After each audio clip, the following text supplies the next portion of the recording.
আগামী ২৬ ফেব্রুয়ারি একই দিনে অনুষ্ঠিত হতে যাচ্ছে অমর একুশে বইমেলার উদ্বোধন এবং ২১শে পদক প্রদান অনুষ্ঠান।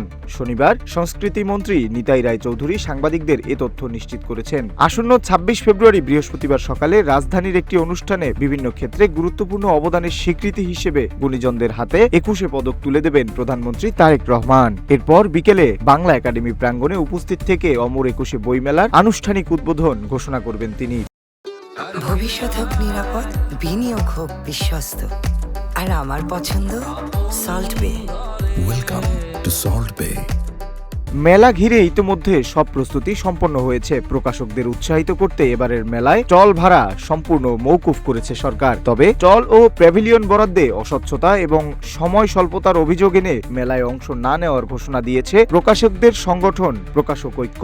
শনিবার এক সংবাদ বিজ্ঞপ্তিতে তারা এই সিদ্ধান্তের কথা জানায়। সকল অনিশ্চয়তা কাটিয়ে পবিত্র রমজান মাসে মেলা কতটা প্রাণবন্ত হয় এখন সেটি দেখার বিষয়।